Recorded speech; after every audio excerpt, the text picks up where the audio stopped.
پیارے دوستو، آج ہم آپ کو اللہ تعالیٰ کے ایک ایسے پیغمبر کا واقعہ سنائیں گے جنہیں ایک دیوہیکل ویل نے نگل لیا تھا۔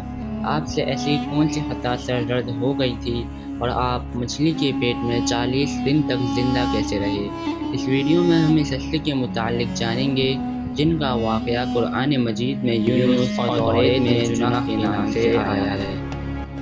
پیارے دوستو، حضرت یونس علیہ السلام اللہ تعالیٰ کے ایک پرگزیدہ پیغمبر گزرے ہیں جن کو اللہ تعالیٰ نے قوم بنی اسرائیل کی طرف مبعوث فرمایا تھا۔ یہ لوگ بت پرستی اور شرک میں مبتلا تھے۔ پیارے دوستو، اللہ تعالیٰ نے جب حضرت یونس علیہ السلام کو نبوت عطا فرمائی، اس وقت آپ علیہ السلام کی عمر 28 سال تھی۔ اللہ تعالیٰ نے آپ علیہ السلام کو عراق کے مشہور شہر نینوا کے لوگوں کی طرف دین حق کی دعوت دینے کا حکم فرمایا۔ چنانچہ اللہ تعالیٰ کے حکم کے مطابق حضرت یونس علیہ السلام اہل نینوا کو ایک عرصے تک دعوت دیتے رہے اور اللہ تعالیٰ کی وحدانیت کی طرف بلاتے رہے۔ لیکن اہل نینوا نے آپ کی بات پر کوئی کان نہ دھرا اور اسی طرح اپنے گناہوں اور برائیوں میں مبتلا رہے۔ ایک عرصے تک یہی سلسلہ چلتا رہا۔ اپنی قوم کی اس مسلسل سرکشی اور مخالفت نے حضرت یونس علیہ السلام کو دل برداشتہ کر دیا، اور حضرت یونس علیہ السلام اپنی قوم کی نافرمانیوں کو دیکھ کر ان سے سخت ناراض ہوئے اور ان کے لیے اللہ تعالیٰ سے عذاب الہی کی بد دعا کر کے اس بستی سے روانہ ہو گئے، اور چلتے چلتے دریائے فراق کے کنارے پر پہنچ گئے، اور وہاں آپ کو مسافروں سے بھری ہوئی کشتی نظر آئی جو جانے کے لیے تیار تھی۔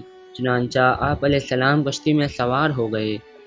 خطرہ بڑھ گیا، چنانچہ تمام ملاحوں نے اپنے عقیدے کے مطابق کہا کہ معلوم ہوتا ہے کہ اپنے آقا کا کوئی بھاگا ہوا غلام اس کشتی میں سوار ہے۔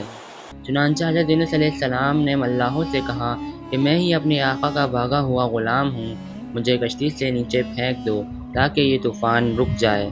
مگر کشتی میں سوار تمام مسافر اور ملاح آپ کے بارے میں خوب جانتے تھے اور آپ کو نیک انسان سمجھتے تھے، لہٰذا یہ طے پایا کہ قرآن اندازی کی جائے گی۔ جس کا نام قرآن اندازی میں نکلے گا اس کو پانی میں پھینک دیا جائے گا۔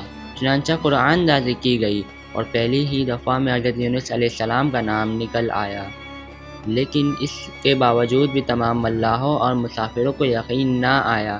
دوسری اور تیسری دفعہ بھی قرآن اندازی کرنے پر جب حضرت یونس علیہ السلام کا نام نکلا تو ابھی سب سوچ ہی رہے تھے کہ حضرت یونس علیہ السلام نے خود ہی دریا میں چھلانگ لگا دی، تو اس وقت اللہ تعالیٰ نے ایک بہت بڑی مچھلی کو حکم دیا، تو اس مچھلی نے آپ علیہ السلام کو زندہ ہی نگل لیا، اور اللہ تعالیٰ کے حکم سے اس مچھلی نے آپ علیہ السلام کو صحیح سلامت اپنے پیٹ میں محفوظ رکھا۔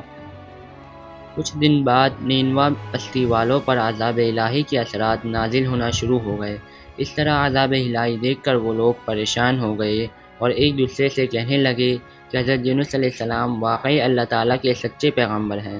چنانچہ انہوں نے اللہ تعالیٰ کی بارگاہ میں خوب توبہ کی اور اللہ تعالیٰ سے اس عذاب کے ٹل جانے کی دعا کرنے لگے۔ اللہ تعالیٰ نے ان کی توبہ قبول کی اور انہیں اس عذاب سے محفوظ فرما لیا۔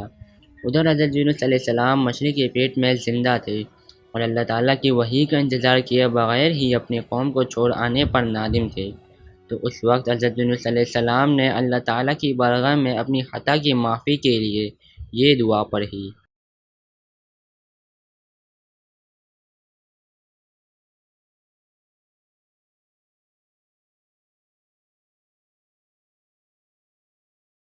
چنانچہ جب اللہ تعالیٰ نے حضرت یونس علیہ السلام کی یہ درد بھری دعا سنی تو اس دعا کو اپنی بارگاہ میں قبول فرمایا اور حضرت یونس علیہ السلام کو اس آزمائش سے نجات دی۔ اس وقت اللہ تعالیٰ نے مچھلی کو حکم دیا کہ حضرت یونس علیہ السلام کو صحیح سلامت دریا کے کنارے پر ڈال دے۔ مچھلی نے اللہ تعالیٰ کے حکم سے حضرت یونس علیہ السلام کو ساحل کے کنارے پر ڈال دیا، اور اس طرح حضرت یونس علیہ السلام 40 دن تک مچھلی کے پیٹ میں رہے، اور 40 دن کے بعد اللہ تعالیٰ نے آپ کو اس آزمائش سے نجات بخشی۔ جب آپ مچھلی کے پیٹ سے باہر آئے تو اللہ تعالیٰ نے آپ کے قریب ہی ایک بیل اگائی اور آپ اس کے سائے میں آرام کرنے لگے۔ حضرت یونس علیہ السلام کو اس بیل سے بہت محبت ہونے لگی تھی۔ کچھ عرصے کے بعد وہ بیل سوکھنے لگی تو حضرت یونس علیہ السلام بہت دکھی ہوئے، تو اللہ تعالیٰ نے حضرت یونس علیہ السلام کی طرف ایک وحی بھیجی کہ اے یونس، تمہیں اس بیل کے سوکھنے کا بہت افسوس ہو رہا ہے، یہ تو معمولی اور حقیر چیز ہے، لیکن اپنی قوم کو چھوڑتے ہوئے یہ نہ سوچا کہ نینوا میں بسنے والے 1,00,000 انسانوں اور اس کے علاوہ لاتعداد جانداروں اور حیوانوں کو ہلاک کرنے میں ہمیں ناگواری نہ ہوتی؟